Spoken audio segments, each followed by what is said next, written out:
ভবিষ্যতে আর কোনোদিন এমন বুক ফাটানো নাটক করিস না।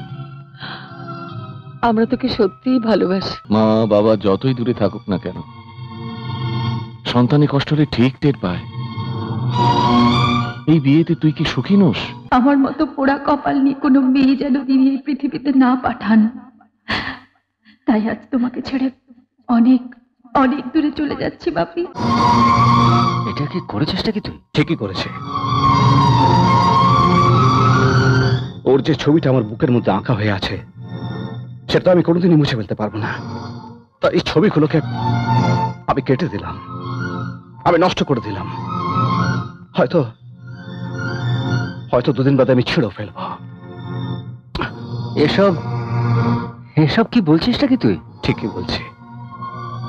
যাকে এত ভালোবাসতাম, যাকে নিয়ে এত স্বপ্ন দেখতাম, সে আজ স্বার্থপরের মতো আমাকে ছেড়ে চলে যেতে চাইছে। কারণ কারণ আমার তোদের মতো বাড়ি নেই, গাড়ি নেই, টাকা কড়ি নেই। আমি নিঃস্ব। শুভ, শুভ তুই ভুল করছিস। শুভ, ভুল করছি না রাজীব, আমি ভুল করেছি। আমি ভুল করেছি শিবানীকে ভালোবেসে। আমি ভুল করেছি তোর কথায় নেপালে ছুটে গিয়ে। ও আমাকে দেখে এমন একটা ভাব করলো যেন ও আমায় চেনে না, জানে না। ও তোকে কিছু বলেছে নাকি? বলেছে বলি তো বলছি। ও বলেছে তোদের বাড়ির সবাই ওকে এত ভালোবাসে, এত বিশ্বাস করে যে ওদের সঙ্গে কিছুতেই ও বিশ্বাসঘাতকতা করতে পারবে না।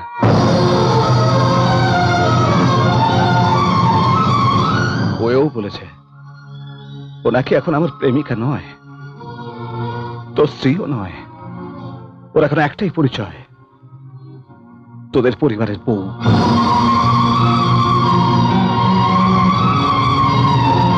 তোদের পরিবারের সঙ্গে বিশ্বাসঘাতকতা করতে আজ ওর বুকে বাজছে, কিন্তু আমার সঙ্গে যেটা করলো সেটা বিশ্বাসঘাতকতা নয়।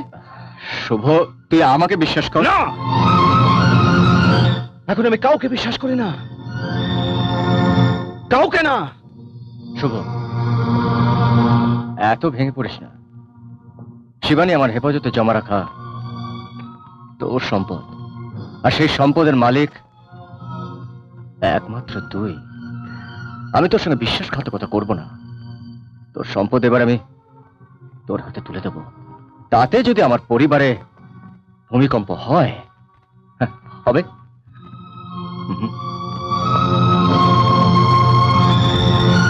কি হলো, কিছু না খেয়ে ছাদে চলে এলেন? আমার খিদে নেই। শুনুন, ভালোই হয়েছে যে আপনি এখানে এসেছেন। আপনার সঙ্গে আমার জরুরি কথা আছে। এবার আমি চাইছি যে আপনি আমাদের বাড়ি ছেড়ে চলে যান। আমি চাই না যে আপনার জন্যে আমার আর শুভর বন্ধুত্বে দাগ লাগে। আপনার আর আমার লোক দেখানো সম্পর্ক হচ্ছে, শুভর আর আমার বন্ধুত্বের সম্পর্ক অনেক অনেক বেশি উঁচুতে। কিন্তু যে সম্পর্কের সাথে আজ আমি জড়িয়ে গেছি সেই সম্পর্ক তো সব রকম সম্পর্কের ঊর্ধ্বে। যে সিঁদুরকে আমি শুধুমাত্র লাল রং বলে ভেবেছিলাম, কিন্তু সে তো তা নয়। তার যে অনেক দায়িত্ব, অনেক মর্যাদা। এই মর্যাদা ঠর্যাদা আমি জানি না। আপনি আপনার এই সিঁদুরটা মুছে ফেলুন। আমার স্মৃতিতে আজ শুধু আপনার দেওয়া সিঁদুরই নয়, আপনার মার দেওয়া সিঁদুরও রয়েছে। আপনার দেওয়া সিঁদুর আমি মুছে ফেলে আপনার হাত থেকে মুক্তি পেতে পারি, কিন্তু ব্যানার্জি বংশের কৌটো থেকে যে সিঁদুর আপনার মা আমার স্মৃতিতে পরিয়ে দিয়েছেন, সেই সিঁদুর আমার স্মৃতি ভেদ করে আমার রক্তে মিশে গেছে। বলুন বলুন না,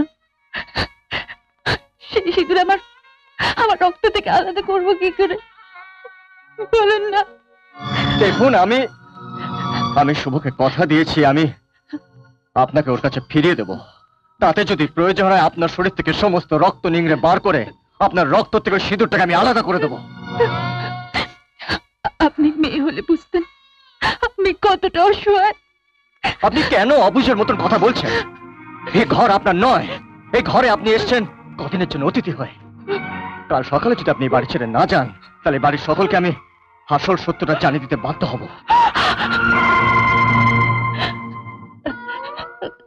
দয়া করে আপনি এই কাজ করবেন না। আমি এ বাড়ি ছেড়ে চলে যাব। শুধু আপনার কাছে আমার একটাই অনুরোধ, যে ঠাম্মা, বাবা, মা কেউ যেন কোনোদিন জানতে না পারে যে শুধুমাত্র সিঁদুর নিয়ে খেলা করার জন্য আমি এই বাড়িতে এসেছিলাম। ওনারা যদি কোনোদিন জানতে পারেন, তাহলে ওদের ঘৃণার দৃষ্টি আমায় শেষ করে দেবে। আমি চলে যাব। আমি কাল সকালে চলে যাব।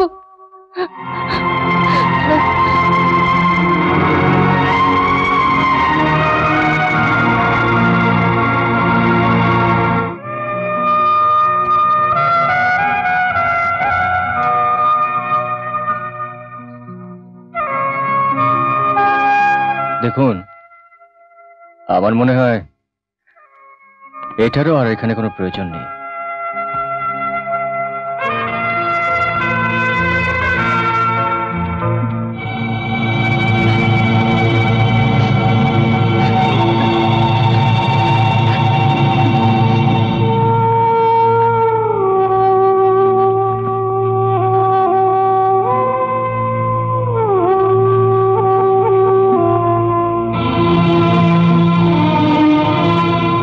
সুখী আমা, এ কি এত সকাল সকাল কোথায় যাচ্ছিস বৌমনি?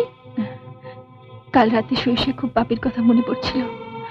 বাপি তো অসুস্থ, তাই ভাবলাম বাপির কাছে কটা দিন কাটিয়ে আসি। তাই যা, ঘুরে আয়। তুই ছাড়া তো নারায়ণের আর কেউ নেই। ঠাম্মা, আমি তো কটা দিন থাকবো না। তোমার বাতের ব্যথার জন্য যে ওষুধটা আনিয়ে দিয়েছি, ওটা লাগাতে ভুলো না কিন্তু। না মা, ভুলবো না। তুই হাতে করে তেলটা নিয়ে এসছিস, তাতে আমার অর্ধেক বাতের ব্যথা সেরে গেছে। আমি যাই, বাবাদের বলে আসি। আয়।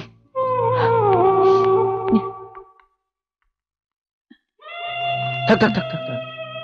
কি ব্যাপার? কদিন ধরেই বাপির জন্য মনটা খুব খারাপ লাগছিল, তাই ভাবলাম বাপির কাছে কটা দিন ঘুরে আসি। আচ্ছা আচ্ছা।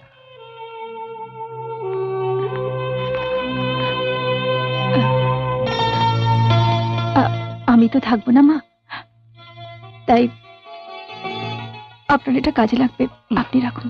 তুমি এমন ভাবে কথা বলছো যেন বরাবরের মতো চলে যাচ্ছ, আর কখনো ফিরেই আসবে না। আমি শুনছি বাবু, রান্নাঘর থেকে সব শুনছি। একদিনের জন্য বৌদিরে সারণ যাইব না। বৌদি আউনের পর থেকে আমি তো রান্না করাই ভুলে গেছি। গাড়ি পাঠাইয়া বৌদির বাবারে এখানে আইন নালাও। মন্দ বলিস না, আমি এক্ষুনি নারায়ণকে ফোন করছি। না বাবা, আমাকে যে যেতেই হবে। যেতেই হবে?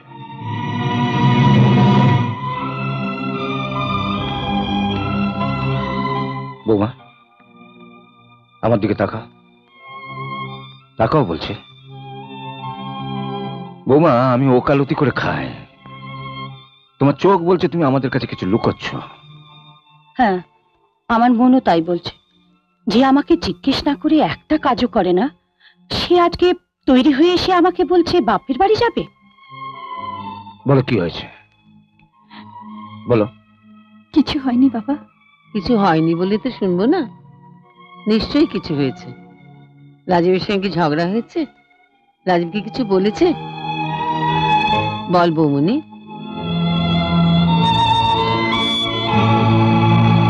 রাজীব, তুই বৌমাকে কিছু বলেছিস? না না বাবা, ও আমাকে কিছু বলবে কেন?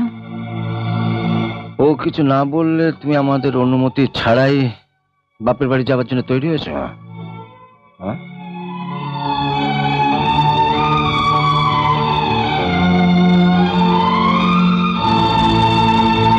বল কি হয়েছে?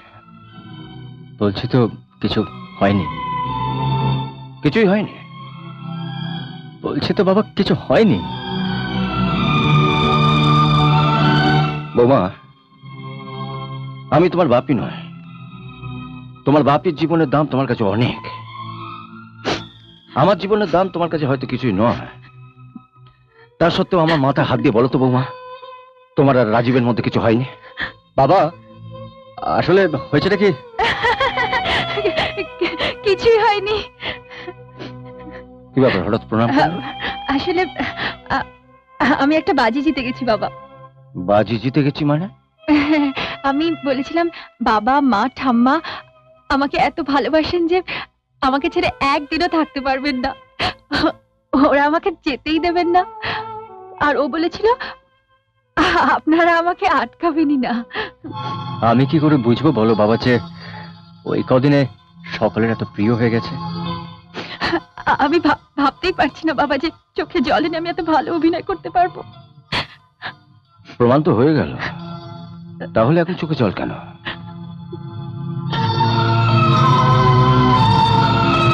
বৌমনি, আমি তোকে বারণ করে দিচ্ছি, ভবিষ্যতে আর কোনোদিন এমন বুক ফাটানো নাটক করিস না। আমরা তোকে সত্যিই ভালোবাসি, তোকে ছাড়া একদিনও থাকতে পারবো না। রাজীব, তুই আর তোর বউ মিলে আমাকে এমন করে ঠকালি। তোর মনে আছে আমাদের ঠকাতে গিয়ে গঙ্গা জলের বদলে কলের জল এনেছিলি? বৌমনি আমাদের সাক্ষাৎ গঙ্গা। ভুল করে মাটাকে বাড়ির বাইরে যেতে দিস না, বাপের বাড়ি যেতে হয়, কদিন পরে যাবে। কিন্তু আমি তো ওকে সত্যি সত্যি নিয়ে যেতে এসেছি। কিরে হঠাৎ তুই? বেশ কিছুদিন ধরে শিবার জন্য মনটা ছটফট করছিল। তো মাসিমা যদি অনুমতি দেন তো তাহলে শিবাকে কয়েকদিনের জন্য নিয়ে যেতে পারি। নিয়ে যেতে পারিস, তবে ঠিক দুদিনের জন্য। বেশ, তাই হবে। আমি তাহলে বাপের সাথে যাই বাবা? যাবে যাও, তবে যাবার আগে তোমার এই বাবা যুগলকে এক কাপ চা খাইয়ে যাও। আমার চা একটু চিনি বেশি দিও। কি বললো বৌমা? চায় চিনি দিতে, তাই না?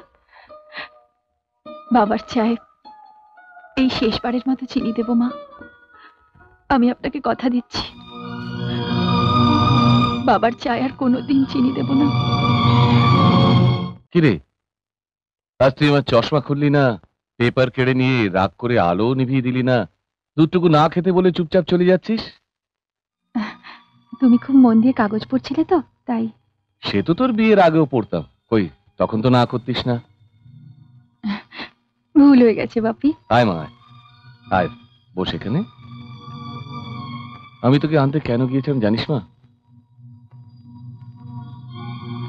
কদিন ধরে আমার রাত্রে ঘুম হচ্ছিল না। আমার মনে হচ্ছিল তুই যেন ও বাড়িতে শান্তিতে নেই। মা বাবা যতই দূরে থাকুক না কেন, সন্তানে কষ্ট হলে ঠিক টের পায়। এই বিয়েতে তুই কি সুখী নোস? জানি না আর কতদিন বাঁচবো। তুই যদি তোর কষ্টের কথা আমাকে খুলে না বলে এইভাবে মুখ বুজে থাকিস, তাহলে তোর মায়ের কাছে আমি অপরাধী হয়ে থাকবো। বল শিবা, কি হয়েছে খুলে বল। বাপি, আজ আমার শরীরটা একদম ভালো নেই, খুব ঘুম পাচ্ছে। আমি কাল সকালে বলি? সত্যি বলবি তো? সত্যি সত্যি সত্যি। যা মা, যা শুয়ে পড়।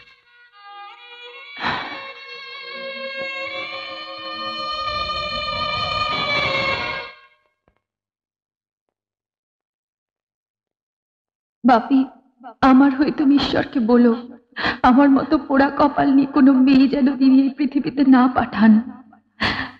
তাই আজ তোমাকে ছেড়ে অনেক অনেক দূরে চলে যাচ্ছি বাপি, হয়তো আমার মায়ের কাছে। কি এমন বেশি ছিল মোর আশা, কি এমন বেশি ছিল মোর আশা, ঝড়ে ভেঙে গেল এই স্বপ্নেরই বাসা। কোন দোষে দোষী এই ভালোবাসা।